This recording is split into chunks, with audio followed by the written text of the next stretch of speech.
So that's why it's showing 6 now. So I have to correct it now. Okay, so let's offer our prayers.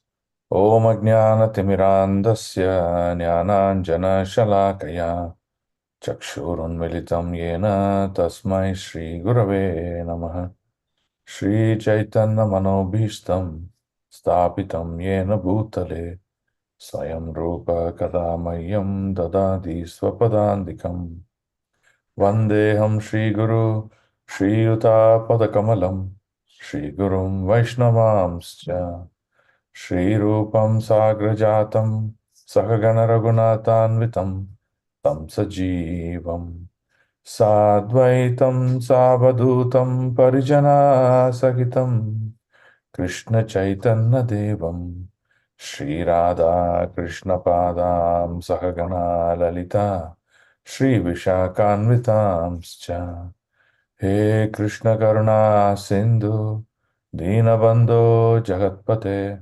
Gopesha Gopika Kanta Radha Kanta Namostute Tapta Kanchana Gaurangi Radhe Vrindavaneshwari Rishabhanu Sute Devi Pranamami Haripriye Nama Om Vishnupadaya Krishna Prastaya Bhutale Srimate Bhaktivedanta Swaminiti Namine Namaste Saraswate Deve Gauravani Pracharine Nirvishesha Shunyavadi Paschata Desatarine Nama Mahavadanyaya Krishna Prema Pradayate Krishnaya Krishna Chaitanya Namne Gauratushe Namaha Namo Brahmanya Devaya Go Brahmana Hitaya Cha Jagatitaya Krishnaya Govindaya Namo Namaha Jai Shri Krishna Chaitanya Prabhu Nityananda Shri Advaita Gadadara Shivasadi Gaurabhakta Vrinda Hare Krishna Krishna Krishna Hare Hare Hare Rama Rama Rama Hare Hare. Okay, so welcome all. So I hope you're having a blissful evening.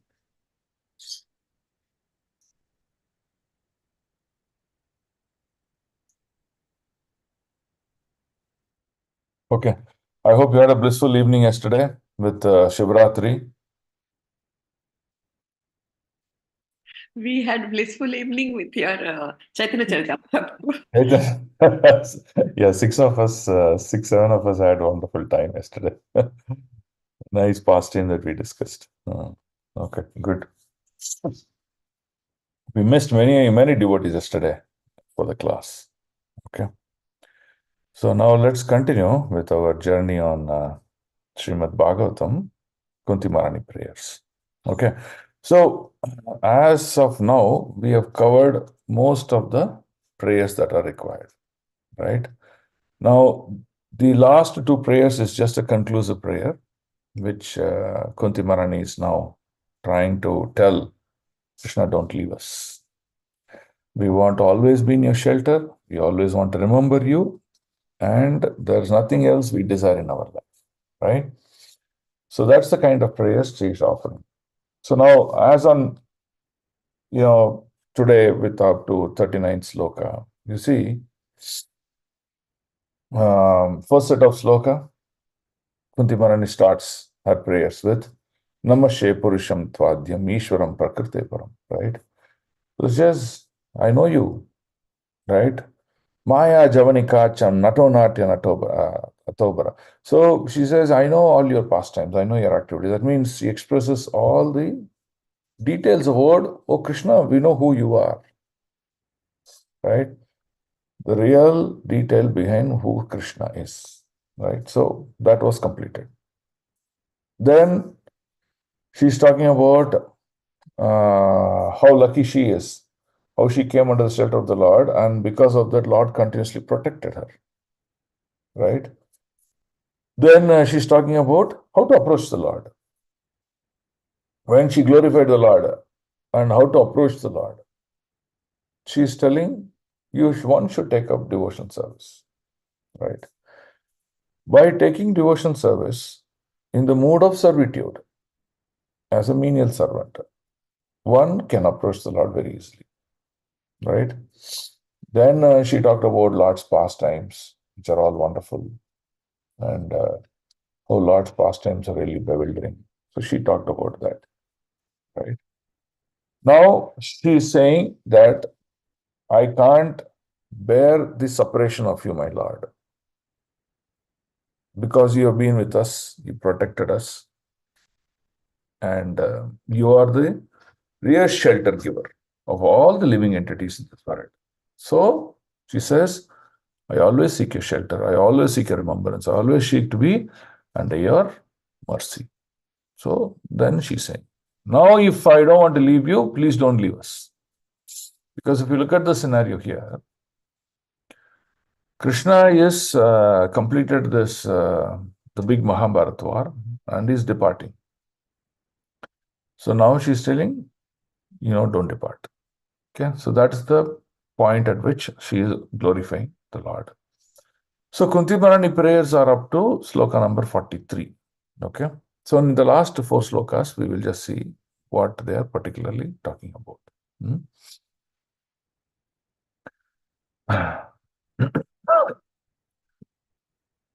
So Radharani Mataji, now the seventh chapter, whatever work has been completed, Yes, Prabhu. I gave some suggestions. So the suggestions, are they implemented? Yeah, I'll have to ask Hemant Prabhu.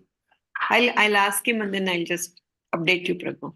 Yeah, please finish it, because Yes. today we'll be finishing this chapter. So next, And then eighth will come off. So then it will become two loads of work. So people also have to be given the document, yes, because they have to go through it and they have to also practice. So we have to give details much ahead of time. yes, Prabhu. So After the try class, to, I will talk to him. yes, yes, yes. So try to complete the document as quickly as possible so that people can start practicing. And we'll also have some sort of an interactive session once in 3 months or something like that, where people can recite those prayers. See, so far we have recited many prayers, right? We started with Arjuna's prayers. Then we started with Kunti Maharani prayers. Then within that we saw Uttara prayers, right? So now we will see the next set of prayers from Bhishma. Bhishma Dev, Bhishma Stuti we will see.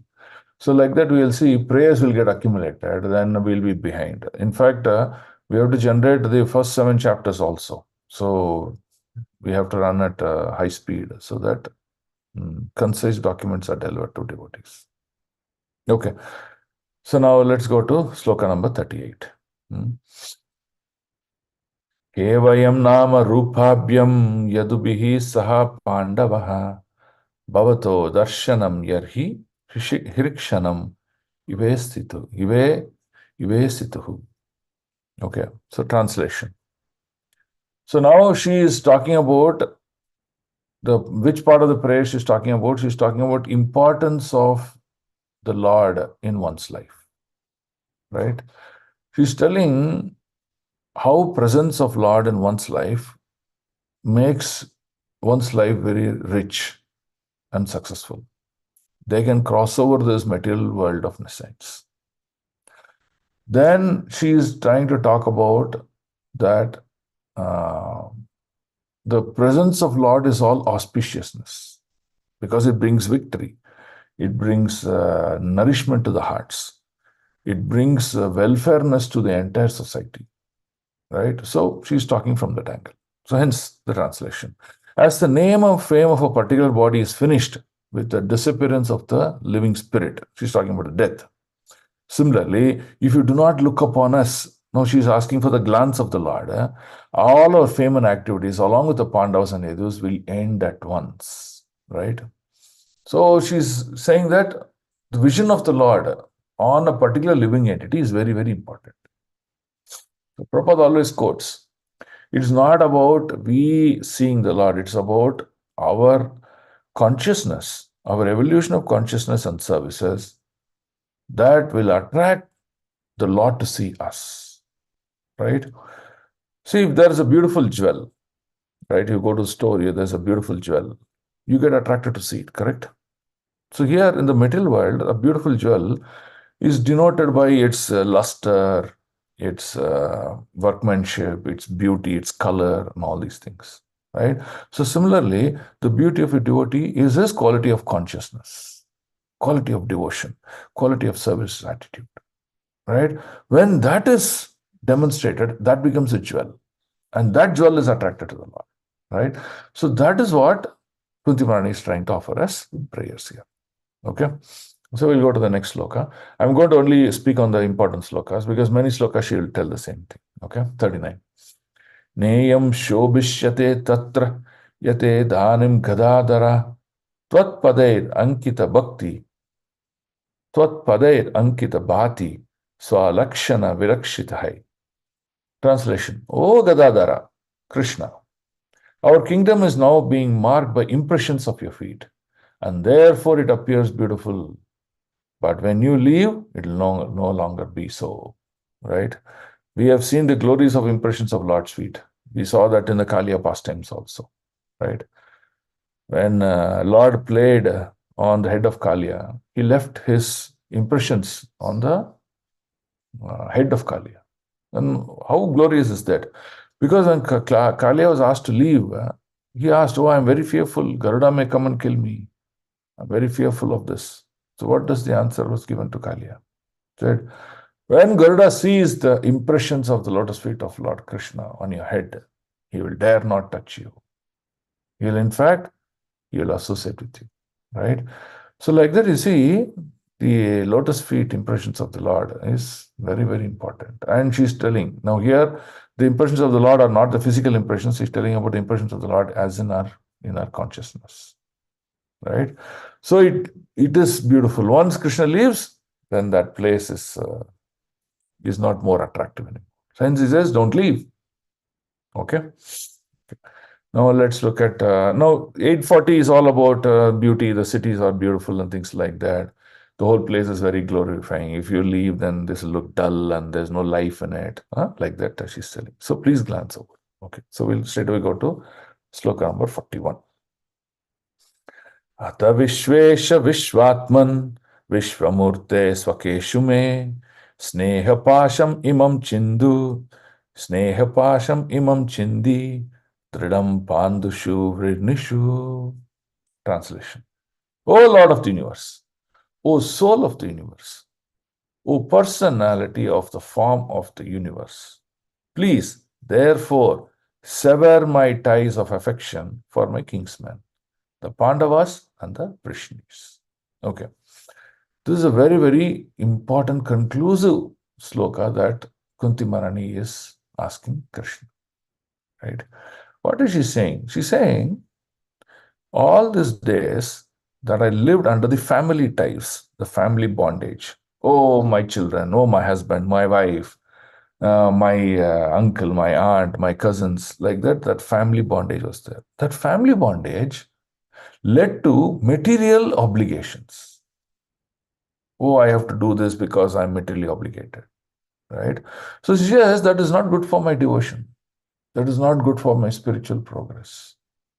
So she says, I may live with my children, I may live with my family in a physical entity, but from a consciousness standpoint, I do not want to be connected with them. I want to be spiritually connected about you and service to you. Right? So very, very important to understand this part. Now let's look at Arjuna, whether he demonstrated something like this. See, Arjuna's, many times Arjuna demonstrates this. In fact, the first sloka in chapter 2, when he surrenders to the first time when he surrenders to Krishna, Karpanya dosho pahata svabhava. In that sloka also, Arjuna is telling, my intelligence, I'm becoming a kripana. I'm not able to use my intelligence. I'm becoming miserly, weakness. So, you please instruct me, what should I do? So, on one side, he is bothered about the lives of all the kingsmen, the lives of all his cousins, Guru, and things like that. On the other side, he is disturbed about the compassionate aspect. Then he has the aspect of dharma, right? So he does not know what to do. So he's asking Krishna, you please clear my consciousness, clear my thought process. Similarly, if you look at another situation, when Abhimanyu died, what was Arjuna's problem? Arjuna was a father, right? When he come to know that Abhimanyu died in the war field, it is not that he said, okay, anyway, Jaktasya hi dhruvam mrityur. He never said that sloka. What did he say? Oh, I am his father. So he demonstrated compassion, love, fatherlyhood, responsibility, empathy. He demonstrated all these wonderful qualities and he cried for the loss of his son, Abhimanyu. Right? Now, but the next minute, he was ready for action to follow the instructions of the Lord. In the first instance, also, he wanted to have his personal preference about philanthropic nature of his thoughts. But when Lord instructed the Gita, he said, okay, Krishna, I am fighting this war. So similarly, this also. So you see, devotees, how they are duty bound. What sort of duty bound? Not on material plane, but in connection and service to the Supreme Lord. That is duty bound. Hence, Prabhupada describes that as prescribed set of duties. Right? So now can we have someone reading this purport, all the highlights? Yeah.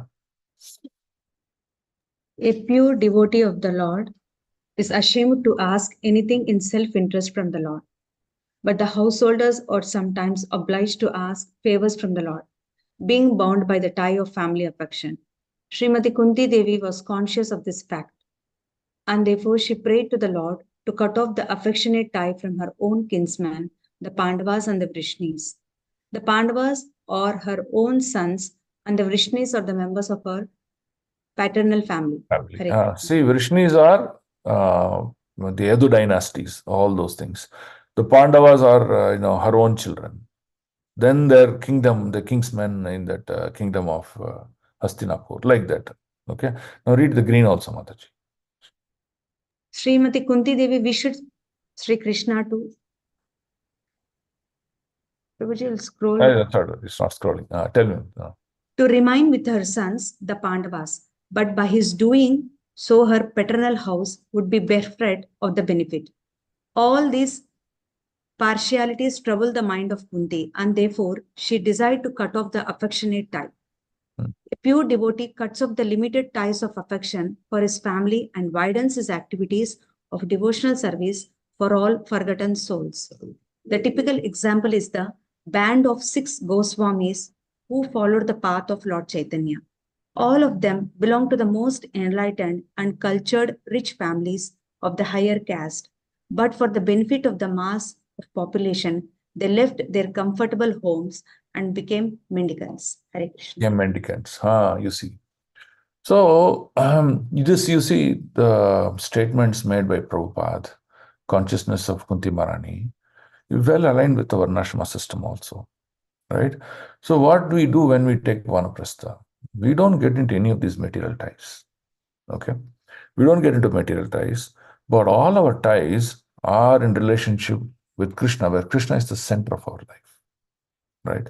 But to evolve to that state of Vanaprastha, it's not possible for Vanaprastha like a switch. Okay, now I'm 60 years, I'll retire from my job, I'll take Vanaprastha. It's impossible because the mind won't allow. The consciousness won't allow because it's not matured. It is ignorant. It is not possible. So hence, one should practice the various varnas and ashramas right from the young age. And when he comes to the later part of the age, he will be able to practice Vanaprastha. Right? So here also, the same thing, the example of the 6 Goswamis have been given. The examples that Kunti Maharani is talking about, I don't want to have material affection with my Pandavas and Vrishnis and families like that, right? I'll be still around as a mother, as a guide, as a mentor, and then practicing spirituality. And that's the only tie that I want to have. But all my ties must be centered around you, Krishna. And that's what she's trying to talk about, right? So this is a very important purport. So look at Prabhupada purports. They're very rich, very, very contextual examples that he gives.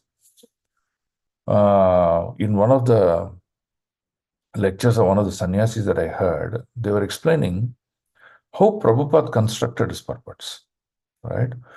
So it is not that Prabhupada just cut and pasted from various places and said, okay, purport is ready. He didn't do that. It is not that he heard hours and hours of lectures from various acharyas or various places and then he did that. No, he didn't do any of these things, right?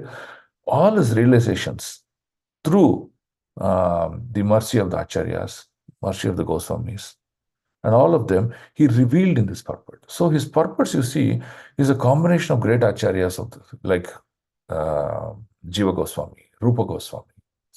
Then you will see Vishwanath Chakravarti Thakura, Narottam Das Thakura. So he extracted from all of them and then he put into his purports here, right? So if you take any purport, you will see 80% will be all from the parampara. Only 20% of it Prabhupada would have added, right? And that's how these purports are so rich. Now, what is the benefit of this purport? I don't now go and read or do all the exercise about what did Bhakti Siddhanta Saraswati Thakura said, what did Jiva Goswami say, what did Vishwanath Chakravarti Thakura say, what did Sarvabhauma say. I don't need to do all those exercises, but I can straight away get the essence of all of them by reading Prabhupada purports. That is the beauty. So hence, we should take Prabhupada purports to our heart. And everything you see, there are there. Okay. So now let's read sloka number 842.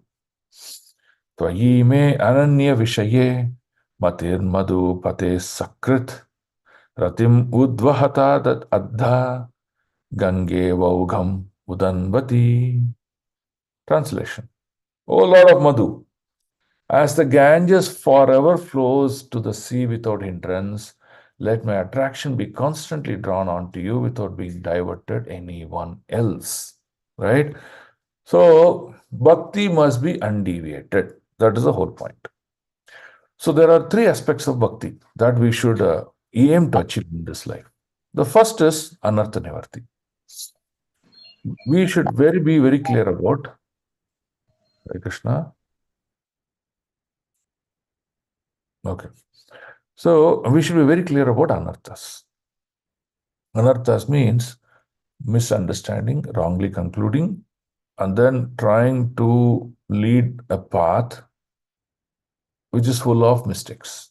So, Anartha Nivarti is very important. Anartha Nivarti will happen by reading Prabhupada lectures on a regular basis, by associating with good senior Vaishnavas, like guest Vaishnavas or senior Vaishnavas or whoever it may be.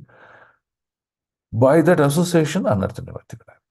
By hearing Srimad Bhagavatam, Prabhupada purports, Anartha Nivarti will happen. Okay? So, we should have Anartha Nivarti as one of the goal of life. Okay. Second aspect is the bhakti that we perform should be steady state. It is not that, okay, today Krishna, I like you, tomorrow I don't like you. Okay, I will not do this, but I'll do this. You cannot be wavering in the way you do your service to the Lord. Right? So, this bhakti should reach a steady state. How? If I take the life of a devotee, it's very predictable what he will do in a day. Very predictable what he will do, where he will eat, what he will eat, where he will go out, what are his associates and friends. All are predictable. It's an open book, no secret. Right? So, you see, when bhakti becomes predictable in our life, then we reach some sort of steady state. Every day will be the same pattern of doing those things. But by consistently doing it, you see, we will get ruchi. So, one should aim for steady state bhakti. Okay. Then the third thing is about bhakti has focused, like what she's talking about here. It says, the Ganges flows forever to the sea without hindrances. Let my attraction be constant drawn onto you without being diverted to anyone else. Right? Oh, I heard one Babaji speaking today. Oh, he's speaking. Okay, I'll go behind him. Oh, I heard, today, like Mahashivratri. Okay, I'll go worship Lord Shiva. Like that, we keep on getting deviated. Right? I can take this path. I can take this path. Even in books, there are many books today in ISKCON is available.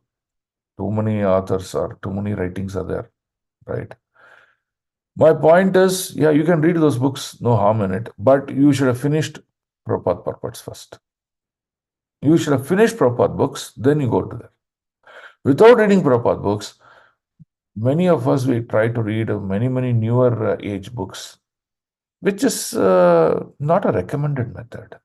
So you should understand this. So when we have this bhakti, the goal of the lotus feet of Krishna, then committing offenses, deviating path, inertia while performing certain, all these things will go away, right?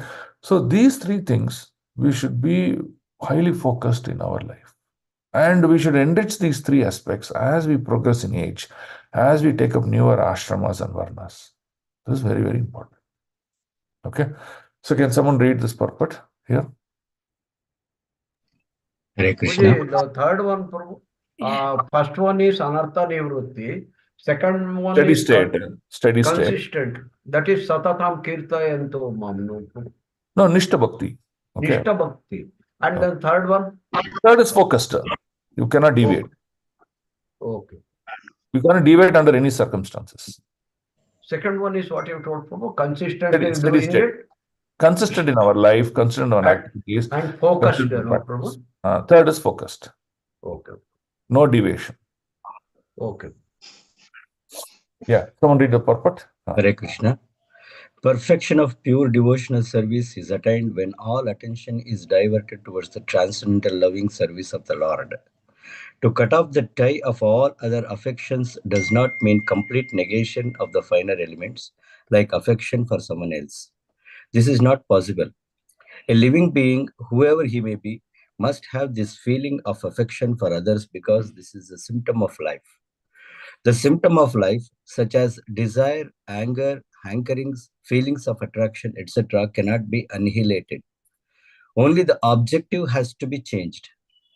Desire cannot be negated. But in devotional service, the desire is changed only for the service of the Lord in place of desire for sense gratification. Pause here, bro. You see here, these are nature of the living entity. Okay. Now, when we say we have senses means it look for gratification. Senses are not dead things. What is the proof? When you eat tasty food, see, you feel the enjoyment. What tasty it is. When you see lovely objects, you see it is very nourishing to the eyes. When you hear soothing music, you see the ears are enjoying. That means senses, the nature is to gratify. Now Prabhupada says, whether you want to gratify on the material plane or on the spiritual plane. Material plane is no Krishna. Spiritual plane means Krishna. So he says, the object of our aim is there in all the feelings of these material aspects. Now what do? We continue to have those feelings like desire, anger, hankering, feelings of attraction. He says cannot be annihilated. Cannot be annihilated means cannot be removed, cannot be destroyed. But what do? We change the object. From material end state, we divert that to Krishna as the end state. So then what happens? These senses are continue to enjoy, continue to go through feelings, continue to hankerings, everything, but it's all on Krishna conscious platform. Right? This is perfection. And one should go through austerities to get to this practice. Why do we go through austerities? Why do we go through classes? Why do we go through instructions? Is in order to change this thought process. Okay, read Prabhu. Yeah. The so-called affection for family, society, country, etc. consists of different phases of sense gratification. When this desire is changed for the satisfaction of the Lord, it is called devotional service. In the Bhagavad Gita, we can see that Arjuna desired not to fight with his brothers and relations just to satisfy his own personal desires. But when he heard the message of the Lord, Srimad Bhagavad Gita, he changed his decision and served the Lord. And for his doing so, he became a famous devotee of the Lord, for it is declared in all the scriptures. All the scriptures. You see, How beautiful, brilliantly Prabhupada explains in his purport, taking Arjuna as an example. From the next line, I'll finish, Prabhu. That Arjuna attained spiritual perfection by devotional service to the Lord in friendship. Good. Yes. So, you see, these great devotees, they walk the path. When they walk the path, it becomes an enlightening path for us. Okay, let us also walk that path. That becomes motivation. So that's why, we follow great leaders. We say, okay, let us tread this path. Okay. So you can read the rest of the purport. So this is the last sloka where Kunti Maharani is offering her prayers. Now she is concluding. She's giving a summary. Oh Lord, what sort of a personality are you? Right? So she's giving a summary. Krishna 8.43. Shri Krishna Krishna Shaka Vrishni Rishabhavini Durg Rajanya Vamsha Dahanana Pavar Gavirya Govinda Godvija Surarti Harar Vatara Yogeshwara Kila Guru Bhagavan Namaste. So, see the translation. O Krishna, O friend of Arjuna, O chief among the descendants of Rishni, you are the destroyer of those political parties which are disturbing elements in the earth. Your prowess never deteriorates. You are the proprietor of transcendental abode, and you descend to relieve the distress of the cows, the brahmanas, and the devotees. You possess all mystic powers. You are the preceptor of the entire universe. You are the Almighty Lord, and I offer my respects to you. Right? So she is summarizing her entire Kunti Maharani prayers, which she started in the 18th sloka and she ended in the 43rd sloka by summarizing, Supreme Lord, who you are.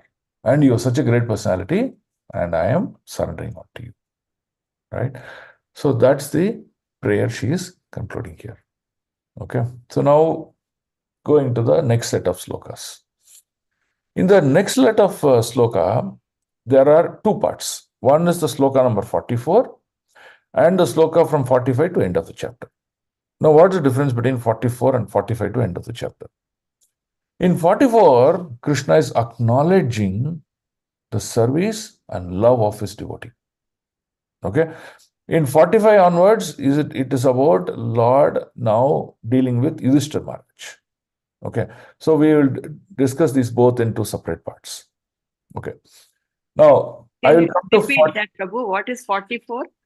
So 44 is now Lord is acknowledging the devotion of Kunti Maharani. Okay. So how is he going to acknowledge is what we're going to discuss now. Okay.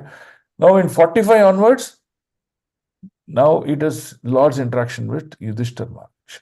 Okay. Now let's see what happened. We started this whole chapter when Krishna decided to leave Hastinapur and he is heading to Dwarka. He was about to board the chariot. We saw Uttara came running. Pahi Mahabaho. So he says, Oh Krishna, please protect me. I'm seeing a imminent danger coming to kill my son. So please protect me. She came running. She offered her prayers. Then Krishna said, okay. Then he expanded and protected Parikshit Maharaj. And then she saved Uttara's, the dynasty of Pandavas. And then he was about to board the chariot again. Then immediately Kunti Maharani came. She said, okay, I'm offering you prayers. So please don't leave us. Right? She glorified Krishna in various aspects and she told Krishna, please don't leave us. So Krishna, acknowledged all her prayers and he reciprocated also. That we will see in 44. We'll discuss that. Then once that acknowledgement and reciprocation was done, Krishna was about to board the chariot again. Then Yudhishthira Maharaj came running. Oh, Krishna, please. And he starts to express his difficulties. What difficulty he's talking about? He's talking about, oh Krishna, look at my state. I'm feeling so miserable in my life because I have achieved this kingdom at a very, very, very heavy cost. By killing so many people, I am going to be enjoyer of this throne. So I'm feeling very devastated in my consciousness. I'm feeling very morose. So he is seeking the shelter of the Lord. Please help me to overcome my difficulties. So like that, if you see the entire, this 8th chapter of Canto 1 is these three personalities and three situations where they're not allowing the Lord to go to Dwaraka. right? And Prabhupada has been so brilliant in explaining this whole thing, right? So now we will see how Lord acknowledges the devotee's aspect of devotional service. When we do devotion to the Lord, when the Lord is pleased, he acknowledges. In Mahabharat, in front of Kunti Maharani, the Lord acknowledged in a certain manner. But today, how the Lord acknowledges, we will see both now. Okay? So we'll read 844. Suta vacha pratayetam kalappadai parinuta kilodayah mandam jahasha vaikunto mohayan iva mayaya. Translation. Suta Goswami said, the Lord, thus hearing the prayers of Kunti Devi, composed in choice of words for his glorification, he mildly smiled. That smile was as enchanting as his mystic power, right? The smile of the Lord that he gave to Kunti Maharani was heartful acceptance of her prayers, and he in return benedicted her with whatever she wanted, right?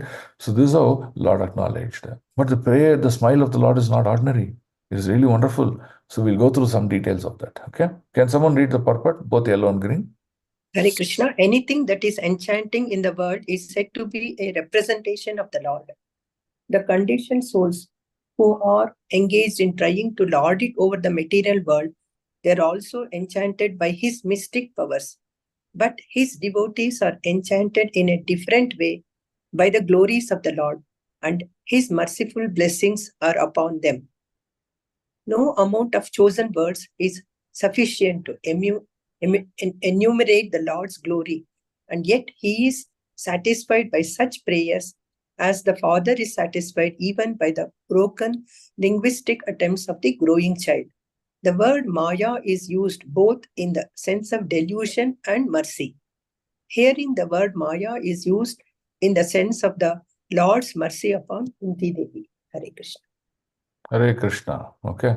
So we'll talk about the smile of the Lord, how he acknowledges, right? So I've picked a few slokas for this one. I'll just share this screen. Okay. So can you see the screen? Yes, Prabhu. Okay. So this is from Srimad Bhagavatham Canto 2, Chapter 2, Text 12. Okay. Now look at this sloka. Adina Leela Hashite Shanola Sad Bruhu Banga Samshuta Puri Anugraham. Now look at this meaning. Hasita means smiling. So what does the smiling of the Lord indicate? Prabhupada writes in a translation. The Lord's magnanimous pastimes and the glowing glancing of his smiling face are all indications of his extensive benediction. That means when you see the Lord's glowing glance, the effulgence, the aura, or the smile is considered as the greatest benediction the Lord is giving because he's acknowledging your activity. So hence Prabhupada says, one must therefore concentrate on this transcendental form of the Lord as long as the mind can be fixed on him by meditation. Right? So this is the one that we should focus our mind on. Okay. There's also a beautiful article in Back to Godhead. Okay. So beautiful smiling face of Krishna here. Okay. So now let's read this. Can someone read? Hare Krishna. Nowadays, Now I find myself increasingly Cautious. cautious when sending emails and pinging my friends on Messenger. This is not because I am worried about privacy or security, but because of the danger of misinterpretation. Occasionally, I have messed up a relationship because of a reckless choice of words or an inconsiderate presentation of thoughts. The written word is a serious form of communication. Prabhu, pause here. Pause. Okay, here, sorry. You have to read it. Characters of Krishna smile, yeah. Read from satisfying because satisfying because we are spiritual in nature. Nothing of this material world can satisfy our hearts. In Bhagavad Gita 1.17.16, Lord Krishna lists satisfaction of the mind as one of the austerities in the mode of goodness. The more we try to find satisfaction in objects of this world, the more our mind becomes dissatisfied and craves for Craves for more. craves for more. But we can experience satisfaction as soon as we turn our face towards Krishna in the attitude of bhakti, devotional service. Srila Prabhupada explains the exceptional beauty of the laughter of the Lord Vishnu is that when he smiles, his small teeth, which resembles the buds of jasmine flowers, at once become reddish, reflecting his rosy lips. If the yogi is able to place the beautiful face of the Lord in the care of his heart, Core of his heart. core of his heart, he will be completely satisfied. Srimad Bhagavatam 3.28.33 purport. Yeah. So you see, yeah, what is the importance of this? So the smile of the Lord is not something very ordinary. It is very, very special because it tells the Lord is pleased with our service. And if that smile can be an eternal impression in our heart, that will take us journey after journey in, life after life. That one can call as completely contented in one's life, right? So this is how Lord acknowledges Kunti Maharani's prayers because he's pleased with her prayers. Okay. Any questions on this so far? Because we're going to go to the next section now. Hare Krishna Prabhu, Dandavat Pranams. Yes, Prabhu, can you just name the acronym, Prabhu? Yes, we read. And Acronym of? a smile. He was giving acronym of smile. Yeah. I'll send that article link to you. You just go through it. It's got a lot of details he's given, so you can understand the SMILE acronym fully. Thank you so much, Prabhu. It's very nice article. It's a Back to Godhead magazine publication. Okay. Hare Krishna Prabhu. Yes. So this first line of this purport, Prabhu, anything that is enchanting in the world is said to be the representation of the Lord. So yesterday we concluded chapter 10, Prabhu, Vibhuti, this one, Lords. So the last verse, last three verses speaks about Lords, anything that is splendor, that is the representation of the Supreme Lord Krishna. So you have to be a little bit careful here. Anything that is splendor, when it is seen in a direct manner without presence of Krishna, it is just clearly material splendor. That is not of any use, right? Yeah. So, for example, Krishna says in the chapter 7 of Bhagavad, he says, Rasoham apsu kaunteya prabhashme shashishuryayo pranavasharva vedeshu shabdaki paurusham rishu. So he says, when you drink water, you can think in two ways. Oh, this water, these minerals rich, it has got calcium, this, all these things. And it's very nourishing to the body. And it improves my health. You can think in that way. But if you think, it is a taste of Krishna, then your devotion will increase. Okay. What is it? So anything splendor is a perfect perverted reflection of the truth, but when it's connected to Krishna, it becomes transcendent. And that is important to understand. Correct. That's what the conclusion. Yeah. Thank you. Okay. Now, when we don't have that conclusion, what do we think? Oh, Krishna created this beautiful, for example, Krishna created Switzerland. So beautiful. Krishna created this Norway, Poland, all very beautiful. They created for my enjoyment. So let me go and enjoy. So then what happens when you go into the mode of enjoyment, you just go become uncontrolled and then you commit very to sinful activities. And that is the cause of our life here again and again. So now if you see this beauty and you can see in relation to Lord's energy, then you see completely different application. Now, what's the difference between devotees and materialist? The materialist get bewildered by the energy of the Lord. Okay? The energy of the Lord is the one that makes this material world. Prakriti kriyamanani gunai karmani sharvasha. Right? So it is the energy of the Lord that make up this material world. So non-devotees, materialists get bewildered with this. Okay. Now what happens to devotees? They don't get bewildered with the energy of the Lord. They get bewildered with the Lord. They get attracted to his form, his entourage, his paraphernalia, his associates, his smile in the current context. So that is the difference. So you see the difference between Yogamaya and Mahamaya. Clear, Prabhuji? Clear. So that's what the Srila Prabhupada in almost all purports starts with a person in Krishna consciousness. So that means to say a person who is not in Krishna consciousness, he gets bewildered with the beauty or the creation or the splendorness of the creation. Correct. Right? So he gets attracted to it. And that's why I say, okay, I want to go here, I want to eat this, I want to do that, I want to do this. So, but the devotee is fully satisfied in his heart. He need not even need to go out. Right? So let's look at this pastime story of Gadadhar Pandit. Okay. In fact, in the next chapter of our Chaitanya Charitamrita, we're going to read that one, which is the 16th chapter of Bhakti Leela. So what happens? Lord decides to go to Vrindavan. Okay. Now, Lord expanded his preaching movement. How? He told the Goswamis, Rupa Goswami, Sanatana Goswami, you please go to Vrindavan and do the preaching there. He empowered them. Then he told Nityananda Prabhu, you go to Bengal and preach there. He empowered him. So they all started to go to these different places. Right? And Lord had this desire to go to Vrindavan. So he wanted to go to Vrindavan. He started to move and he started going towards Cuttack. Right? Cuttack is the place where headquarters of Prataprudha's kingdom at that time. Okay. Now, Gadadhar Pandit, he is called as a Kshetra Sannyasi. Right? What is Gadadhar Pandit's life? He was supposed to reside in Puri, that too in the premises of Gopinath temple. And every day's duty is to be within that premises and serve the Lord. He's called Kshetra Sannyasi, nothing else in his life.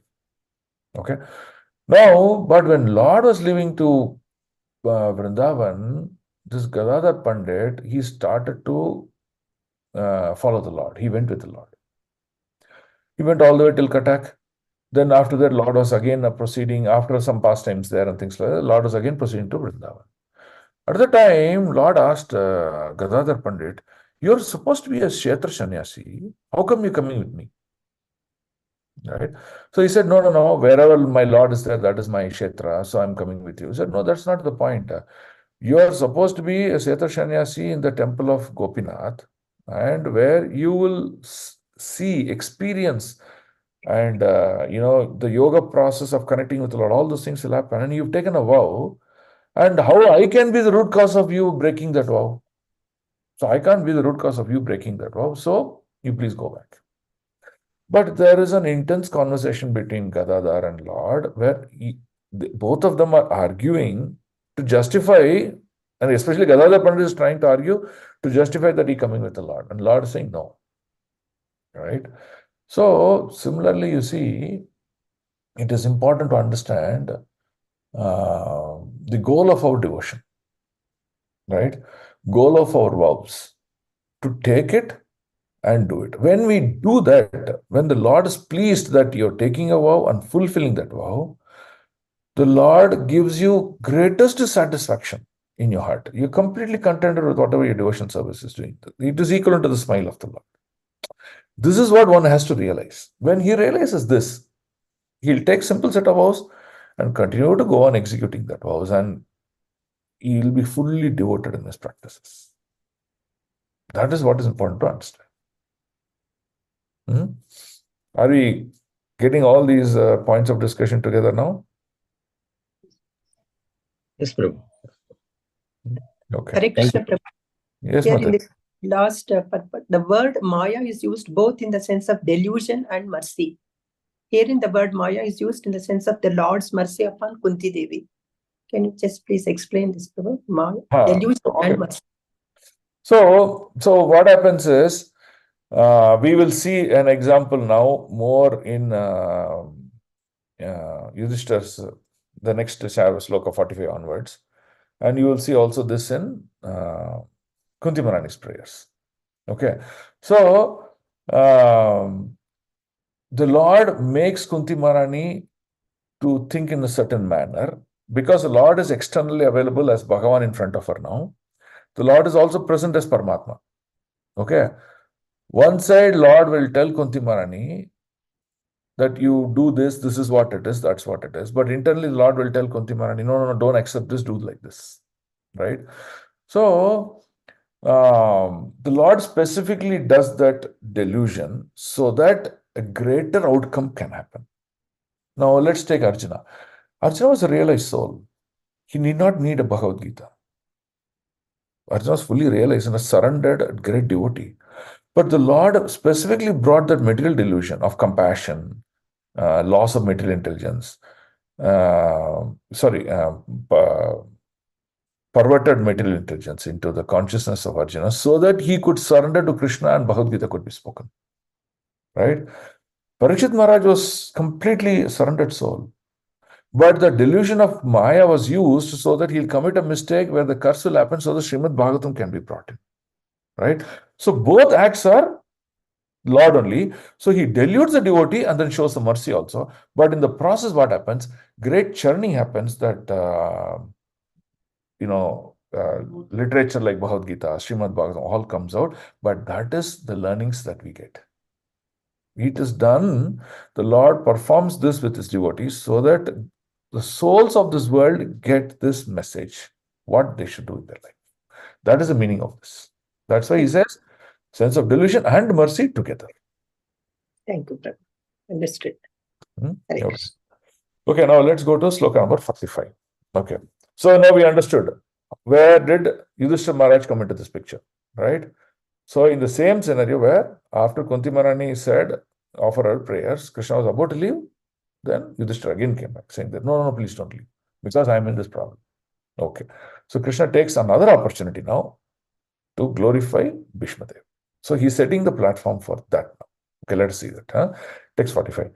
Tam baddam iti upamantriya pravishya gajashavayam striyascha swapuram yashyan premna rajna nivaritaha. Translation. Thus, accepting the prayers of Srimati Kunti Devi, the Lord subsequently informed other ladies and he was about to depart the palace of Hastinapur. But upon preparing to leave, he stopped King Yudhishthira, who implored him lovingly. So Yudhishthira came and said, oh, Krishna, please don't leave. I have some problems, right? So each and everyone is coming after problem and not letting Krishna do what he wants. Okay, now let's read 46. Vyasadet Ishvare Hajanai Krishnena Bhuta Karmana Prabodhito Pitashrei Na Buddhyata Sucharpitaha. Translation. King Yudhishthira was much aggrieved. So here his aggrieved is material disturbance. His aggrieved is, oh, I killed many people, I got this throne. Okay. Could not be convinced. That is a key point here. Yudhishthira could not be convinced despite instruction from great sages headed by Vyasa and Lord Krishna himself, the performer of superhuman feats, and despite all historical evidence. So what are people told? No, Yudhishthira, you will not do any crime or anything like that. He could not accept it. Right? So, and so you see, here Vyasa and Lord Krishna himself are telling Yudhishthira, no, what you did is right, there's no point, you're a great king. See, here, why Lord wants Yudhishthira to be sitting on the throne? Because Yudhishthira is called Dharmaraja. Okay. What is the goal of the Lord? Dharmam hi sakshat bhagavat pranitam. Yada yada hi dharmasya glanir bhavati bharata. So Lord's point is to establish dharma. So he wanted Yudhishthira, who's Dharmaraja, an epitome of all these wonderful characteristics, glorious things. He wants to sit, such a person to sit on the throne and rule the kingdom. That is the most important point he wants to see. Okay. So Lord, as Bhagavan, is externally convincing Yudhishthira, no, what you did is great, everything is fine, and there's don't repent about you killing your, your cousins and others for this thing. So that is not the point. So he establishes all these arguments in front of Yudhishthira. But as Paramatma in his heart, he's telling Yudhishthira, no, don't agree to all this. Don't agree to all these comments that I'm telling you. You have to be deluded. You have to feel morose. So the Lord is playing the dual role. By playing this dual role, what happens? The Lord is going to get the greatest opportunity out. What is the greatest opportunity? That he want to have establish an opportunity to glorify his devotee Bhishma. Krishna could have easily told, this is how you need to be a king, this is how you need to be a virtuous king, this is how you rule the kingdom. He could have easily told and taken the credit and went away. No, he doesn't want to credit. He wants to credit his devotee. He wants to credit as one of the most glorious devotee, Bhishma Dev. So hence he is doing this act of conflict in his heart, so that Yudhishthira, what he will do? He'll say, okay, I'll go to Bhishma Dev and take instructions from him. And that is where Krishna is directing Yudhishthira. So you see, Lord plays both this role. And Lord uses Yudhishthira as an instrument in order to deliver this message to this world. Otherwise, we would have never heard of Bhishma's prayers. Bhishma's Stuti would have never been understood by us. And this is the role play that Lord does. Okay? Is this point clear? Again, we see the same story here. Is it clear? Yes, See this. Besides this, the Lord also desired that King Yudhishthira be pacified by the words of Bhishma Dev, so that the world could see that Bhishma Dev excelled in all knowledge, including the Lord himself. And that's the desire of the Lord. The desire of the Lord is Dharmaraja should rule for the kingdom. Second, he should hear instruction not from him, from his pure devotee, because when instruction is heard from a pure devotee, the king becomes virtuous, he becomes pious, the whole kingdom flourishes in spiritual life. And that's what he wanted. And third, Lord does not want credit. He wants to credit Bhishma Dev for all the tribulations he suffered. What tribulations Bhishma Dev suffered? Let's look at this point. Bhishma Dev, okay, we'll see that in the next sloka. Okay, we'll see that one point in the next sloka. 8.47. Aharaja dharma sutas chintayan suhridam vadam Prakrtena atmana vipraha sneha moha vasham gataha. King Yudhishthira, son of Dharma, overwhelmed by the deaths of his friends, was aggrieved just like a common materialistic man. O sages, thus deluded by affection, he began to speak. Can someone read this purport? Hare Krishna Prabhu. King Yudhishthira, though he was not expected to become aggrieved like a common man, became deluded by worldly affection by the will of the Lord, just as Arjuna was apparently deluded. All this was perfectly known to Maharaja Yudhishthira, but by the will of the Lord, he became just like a common man, because there was another great idea behind this delusion. The king would be instructed by Bhishma as Arjuna was instructed by the Lord himself. Hare Krishna. Thank you. So the cat is out. So this is the plan of the Lord. The Lord's plan is he has to hear instruction from Bhishma Dev. Okay. Now, I want to just read that important sloka 48. Okay, so let's read this sloka 48. Aho me pashyata janam hridi ruddam duratmanaha parakshashaiva dehasya bhavyo me akshauhini rataha. Translation. King Yudhishthira said, O my Lord, I am the most sinful man. Just see my heart, which is full of ignorance. This body, which is ultimately meant for others, has killed many, many phalanxes of men. Okay. It's not going. Okay. Maharaj Yudhishthira, the most pious king of the world, takes for himself the responsibility for killing such a huge number of living beings, because the battle was fought to reinstate him to the throne. This body is, after all, meant for others. While there is life in the body, it is meant for the service of others. So he is sorry because for such a temporary body, such a huge massacre was committed. So again, you see, Yudhishthira repenting for what has happened. Why I should get this kingdom at the cost of so much of it? And when you repent, when you feel for such a thing, it clearly shows that Yudhishthira was detached. He was completely renounced in his heart. He was not after power. He was not after, I want this, I'm position, things like that. No, but look at Duryodhana was after power. So when someone demonstrates great renunciation in the heart, when someone demonstrates repentance in his activities, clearly the message is that he is ready for mercy of the Lord. He is ready for practicing devotion service. So as devotees, we should know these are the qualities of one in practice of devotion. When they manifest these qualities, the greater the mercy of the Lord will be benedicted on them. That is the whole point to be understood here.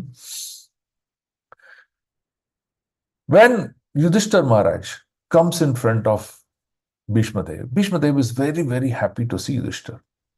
Now, what is the reason why is he happy? See, from a Yudhishthira's point of view, both the Pandavas and Kauravas were equal in terms of his relationship, in terms of his, position as a Senapati and things like that. But what happened in Bhishma Dev's life? He continuously saw cheating, killing attempts, poisoning of the children, and then, always making various plans and attempts to devastate their kingdom, disrobing this thing of Draupadi. So he saw all of them as unfortunate events unfolded for the Pandavas by the Kauravas. But he was not able to do anything. He was helpless. He repented and he really cried with so much of grief within his heart. Right? But when he saw the Pandavas who went through all these tribulations as kings, he was so happy. He was so happy to see King Yudhishthira coming to be throned as the ruler of Hastinapur. He was so happy. Now here, Prabhupada writes very, very brilliantly.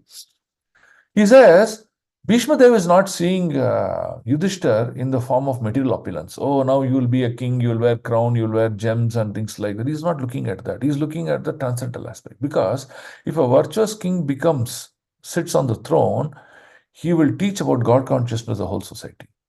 Rama Rajya that we talked about will manifest in the whole society. And that is what he wanted. And for all the tribulations that they went through, for none of their mistake, Bhishma Dev is really praying that this is the fitting end that you people have got. And so he expresses his heartful happiness to the Pandavas and to Krishna. Right? So this is how that expression of meeting of Yudhishthira and Bhishma Dev happens, and Krishna wanted this to happen. By this, he is satisfying the heart of Yudhishthira. He is also glorifying the position of Bhishma Dev. Right? So these are the slokas that are coming to in the last 2-3. I'll just read the last purport of those who are devotees of Lord never kill an animal for self-interest. And as the Lord ordered Arjuna, they do not refrain from performing the duty of a Kshatriya. The whole purpose, therefore, is served when everything is done for the will of the Lord. This is possible only for the devotees. Right? So the will of the Lord is here. Yudhishthira had to come and listen to Bhishma Dev, and Bhishma Dev to instruct Yudhishthira with what is real aspects of virtuous life. So when that has been accomplished, the Lord is very pleased. Now, more than Lord is pleased, more than all these things, we learn from this how we should lead our life. What are the things to do? What are the things not to do in our life? Right? So that's the whole point that we are concluding in this chapter. In the next chapter, which is Bhishma Stuti, or the passing away of Bhishma Dev, in presence of Lord Krishna, we are going to see Bhishma's prayers. A wonderful set of prayers. We will try to connect as much as possible with those prayers. And when those prayers are told to Yudhishthira, Yudhishthira knows all these prayers, but these prayers are told for our benediction, for our benefit. So we should take it in our heart and then make life accordingly. Yeah. So I will end today's class here. Prabhu, 842 is by hearting one. Which one, Mataji? That is Gange Yogam Udanat. 842. Yes. No, 842 is Tvayi me nanya vishaye. No, I'm telling the last The line. last line. Correct. Matir madhupate sakrit. Yes. This sloka tells that we should sever our material ties but enhance our spiritual ties. That's the whole point. Right? So now you see, when our spiritual ties are enhanced, our relationship with devotees will be unlimited. But our relationship with materially afflicted family members may be limited. And that is conducive for Krishna consciousness. Right? Okay. So we will end today's class and we'll open the floor for questions. Hare Krishna, Prabhu. Prabhu, Yes. Yudhishthira Maharaj had heard Bhagavad Gita, no, Prabhu, on the battlefield. Yes. But again, he was put into delusion. Yeah, because various situations and various times, messages of the Lord has to be brought out, right? Right. But So, everyone heard Bhagavad Gita, no, Prabhu. Bhagavad Gita primarily was heard by Arjuna, Sanjaya, and Dhritarashtra. Okay. But Yes. subsequently, the Lord, as Paramatma in the hearts of all living entities, he reveals the truth of this Bhagavad Gita to his devotees. Okay. Yeah. Thank you, Prabhu. Yes. So, any other questions? So, did you all like Kunti Maharani's prayers? Definitely, Prabhu. Very wonderful explanation today, Prabhu. So, you see, now one side Kunti Maharani is saying that I'm a Striya, right? I'm just a lady, and my intelligence and my strength is weak. What can I do?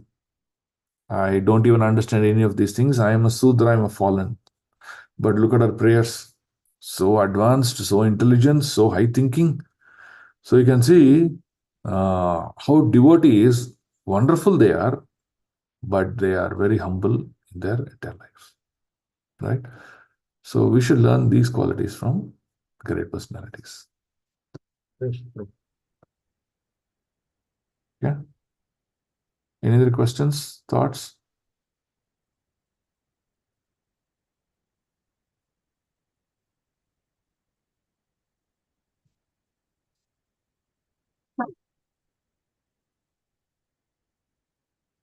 No questions. So today looks like everyone is very clear.